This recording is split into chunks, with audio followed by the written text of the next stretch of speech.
Breaking news Peddapalli జిల్లా గోదావరికంలో ఉద్రిక్తత నెలకొంది. కార్పొరేషన్ అధికారులకు వ్యతిరేకంగా స్థానికులు ఆందోళన చేపడుతున్నారు. గోదావరికంలో ఉన్నటువంటి మైసమ్మ ఆలయాలు రోడ్లపైనటువంటి మైసమ్మ ఆలయాల కూల్చివేత పైన తీవ్రమైనటువంటి ఆగ్రహం వెలుగెత్తున్నారు. సో రోడ్డుపైకి ఎక్కి హిందూ సంఘాలు మొత్తం కూడా ఆందోళన చేపడుతున్నాయి. ఒక హై టెన్షన్ నెలకొంది. మొన్న రాత్రికి రాత్రే తెల్లవారు లేచేసరికల్లా గోదావరికంలోని సుమారుగా 50 ఈ ఆలయాలని చిన్న చిన్న ఆలయాల్ని మొత్తాన్ని కూడా కూల్చివేశారు. ఎక్కడికక్కడ ఆలయాన్ని మొత్తాన్ని కూడా కూల్చివేయడం ఒకే రోజు రాత్రికి రాత్రే ఈ సంఘటన చోటు చేసుకోవడంతో హిందూ సంఘాలు మొత్తం కూడా ఆగ్రహం వెలుగెత్తుతున్నాయి. బీజేపీ నేతలు ఏకంగా ఆందోళన చేపడుతున్నారు. రోడ్డుకు మధ్యలో ఉన్నటువంటి ఆలయాల కూల్చివేశారు ఆ కార్పొరేషన్ అధికారులు. అయితే కార్పొరేషన్ అధికారులను అడిగితేనేమో మాకు తెలియదు అంటున్నారు. అటువైపు కలెక్టర్ని అడిగితేనేమో నా దృష్టిలో లేదంటున్నారు. ట్రాఫిక్ వాళ్ళు చేశారేమో అని చెప్పి ట్రాఫిక్ వాళ్ళని అడిగితే మాకు ట్రాఫిక్లో ఉన్నటువంటి టైమే సరిపోవడం లేదు, ఆలయాలు మేమెందుకు కూలుస్తామని ట్రాఫిక్ వాళ్ళు సమాధానం చెప్తున్నారు. మరి రోడ్డు పక్కన ఉన్నటువంటి ఆలయాల్ని ఎవరు ధ్వంసం చేశారు? ఆలయాల కూల్చివేత పైన హిందూ సంఘాలు మండిపడుతున్నాయి. మనం విజువల్లో చూస్తున్నాము. ఎక్కడికక్కడ సుమారుగా 50 ఆలయాలని కూల్చేశారు.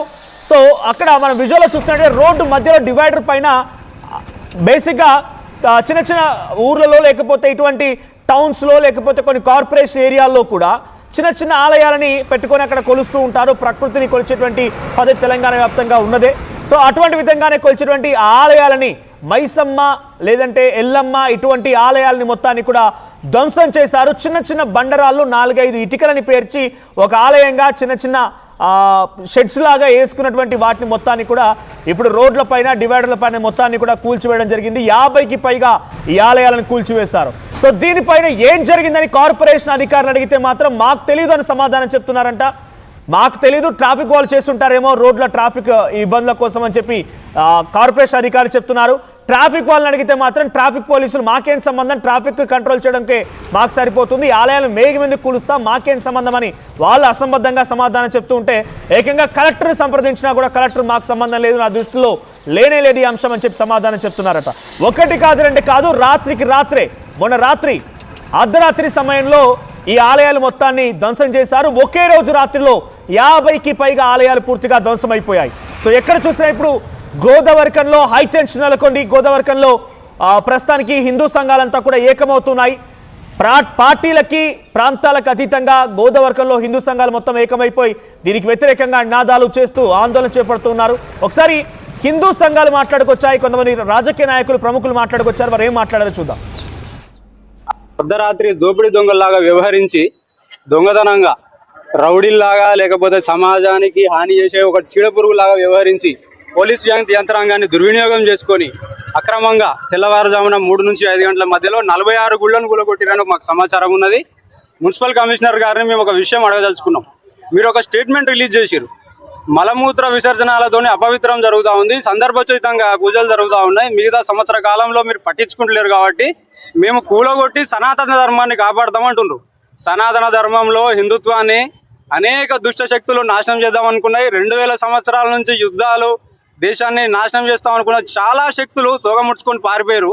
మీరు ఒక పెద్ద లెక్క కాదు. మున్సిపల్ అధికారులకు ప్రభుత్వ అధికారులను సమన్వయం చేసుకోవడం రాకపోతే హిందూ పక్షాలను పిలుచుకొని ఈ గుళ్ళు ఇట్లా మీరు వాడతలేరు, ఇవి కొంచెం చెత్త చెదారంతో ఎక్కడైనా ఉన్నట్లయితే మా దృష్టికి తీసుకొని వచ్చి దీన్ని ఏం చేయాలని మీరు మమ్మల్ని అడిగేది ఉండే. మేము దానికి పరిష్కారం చేయకపోతే మీరు స్థానికులను తీసుకొని వాళ్ళ అభిప్రాయాలు తీసుకొని ఆ కాలనీ పెద్ద మనుషులను తీసుకొని వాడికి సంబంధించిన కొంచెం వెనుకకు జరగడమో ముందుకు జరగడమో లేకపోతే వాడిని ఎట్లా శుద్ధి చేయాలి, వాడికి ఏమైనా ఫెన్సింగ్ వేయాలన్నా, వాడిని ఎట్లా రక్షించుకోవాలని మీరు మమ్మల్ని అడగాలి. మా అభిప్రాయం తీసుకోకుండా దారి దోపిడీ దొంగలాగా డకెటిగా లెక్క చేసిరు. మీరు ఏం అధికారులు? మీరు ఇంతకు ముందు ఉన్న ఒక కమిషనర్ అట్లనే ప్రభుత్వ నిధులతో బస్టాండ్ ముంగడ శ్మశాన వాటికి 60 లక్షల నిధులతో కాంపౌండ్ వాళ్ళు కట్టించిండు. ఎందుకు కట్టిరా బాబు అంటే ఆడ పశువులు గొడ్లు పందులు కుక్కలు మలమూత్రాలు చేస్తానని 60 లక్షలు వృధా చేసిండు. మీరు కనీసం 2 లక్షలు పెట్టి కట్టియలేకపోయారా? సిగ్గు అనిపిస్తలేదా మీకు? యంత్రాంగానికి పోలీసు వాళ్ళని అడిగితే వాళ్ళు ఏమంటారు, మాకు అసలు ల్యాండ్ ఆర్డర్తో సంబంధం ఉన్నది, దీనికి మాకు ఎటువంటి సంబంధం లేదని పోలీసు వాళ్ళు అన్నారు. ట్రాఫిక్ వాళ్ళు ఏమంటారు, మేము దాంట్లో జోక్యం చేసుకోలేదు అన్నారు. సుప్రీంకోర్టు ఏమంటుంది, రహదారుల మీద ప్రజలకు ప్రాణాలకు ఆటంకం కలిగితే వాళ్ళకి ఏమైనా ప్రమాదాలు ఉంటే జరుపురని చెప్పింది తప్పితే ఎక్కడ పడితే అక్కడ పోయి అడ్డగుంటపల్ల రహదారి అది లారీలు వస్తున్నాయా, ఆర్టీసీ బస్సులు పోతున్నాయా, ఏ నుంచి ప్రమాదాలు జరుగుతూ ఉన్నాయి మేము చూపిస్తాం రాండి హైవే మీద ఎన్ని ఉన్నాయో.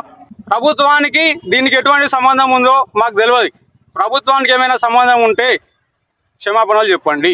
ప్రభుత్వానికి సంబంధం లేకపోతే అధికారుల మీద చర్యలు తీసుకోండి. ఇది మేము హిందూ ఐక్యవేదిక తరఫున డిమాండ్ చేస్తా ఉన్నాం. మున్సిపల్ అధికారులు కూలగొట్టామని ఈరోజు ప్రకటించారు.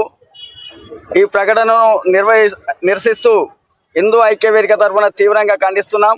హిందూ మనోభావాలను గాయపరిచిన మున్సిపల్ కమిషనర్ను, మున్సిపల్ అధికారులను, ఈ కార్యక్రమంలో పాల్పంచుకున్న మున్సిపల్ అధికారులను ఇంకా ఇతరత్ర ఎవరున్నా కానీ సస్పెండ్ చేయాలని హిందూ ఐక్యవేదిక తరఫున డిమాండ్ చేస్తున్నాం.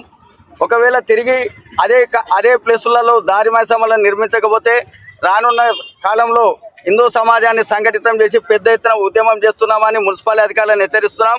దీని వెనుక ఎవరున్నా, ఈ కుట్రదారులు ఎవరున్నా సమాజానికి తప్పైన దాన్ని క్షమాపణ చెప్పాలి. జరిగిన నష్టంపై వాళ్ళు ఆ దేవాలయాలను కట్టేయకపోతే రానున్న కాలంలో హిందూ సమాజాన్ని సంఘటితం చేసి రైట్, ఇది గోదావరికంలో హిందూ ఐక్యవేదిక తరపున వారంతా కూడా రోడ్డుపైకి వచ్చి పోరాడుతున్నారు. అయితే సుప్రీంకోర్టు గైడ్ లైన్స్ ప్రకారంగా చేశారనుకుంటే, సుప్రీంకోర్టు గైడ్ లైన్స్ ప్రకారంగా ఉన్న దాంట్లో రోడ్డుకు అడ్డుగా వచ్చి రహదారి పైన ప్రమాదంగా ఉన్నటువంటి ఆ నిర్మాణాలని లేకపోతే ఆ ఆలయాలని కూల్చేయమన్నారు. కానీ డివైడర్ల మధ్యలో ఎవరికి ఇబ్బందులు లేనటువంటి ఈ ఆలయాలని, లేకపోతే మేము గౌరవంగా ప్రార్థించుకున్నటువంటి ఈ దేవతల యొక్క ఆలయాలని ఎందుకు కూలుస్తున్నారు? చిన్న చిన్న ఇటుకలతో పేర్చుకున్నటువంటి ఆలయాలు వాటిని ఎందుకు కూలుస్తున్నారని చెప్పి ఆగ్రహం వెలుగక్కుతున్నారు. అయితే మాజీ ఎమ్మెల్యే కోరకంటి చందర్ కూడా స్పందించారు. దీనిపైన ఆయన ఏం మాట్లాడారు చూద్దాం.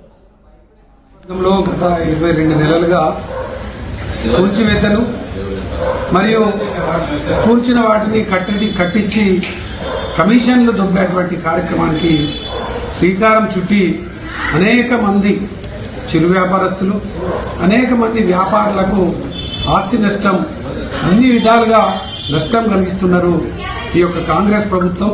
ప్రస్తుతం ఉన్నటువంటి ఎమ్మెల్యే రాజ్ ఠాకూర్ మక్కన్ సింగ్ గారు మరి నిన్న రాత్రి ఆకస్మికంగా ఎవరు ఈ యొక్క గుళ్ళను కూలగొట్టినో తెలియదు, కానీ దారి మైసమ్మ గుళ్ళు చాలా సెంటిమెంట్గా ఉన్నటువంటి ఈ యొక్క గుళ్ళు ప్రతి ఏటా బస్తీలో ఉన్నటువంటి వాళ్ళందరూ కూడా ఆరోగ్యంగా ఉండాలని మైసమ్మ దేవునికి, మైసమ్మ తల్లికి ముఖ్యటువంటి సంస్కృతి ఆనవాయితీ మన ప్రాంతంలో ఉంటుంది. అటువంటి దారి మైసమ్మ గుళ్ళను మరి కూలగొట్టింది ఎవరు, కూర్చుకున్నది ఎవరు, ఇది ఇప్పటికీ అర్థం కాక అయోమయ పరిస్థితులలో ఈ యొక్క గోదావరికంలో భయాందోళన, గందరగోళ వాతావరణం నెలకొన్నటువంటి యొక్క సందర్భంగా రైట్, ఇది మాజీ ఎమ్మెల్యే కోరకంటి చందర్ మాట్లాడుతోంది. సో మొన్న రాత్రికి రాత్రే ఒక్కసారిగా దొంగల్లాగా వచ్చి అధికారులే ఈ రకమైన పని చేశారని చెప్పి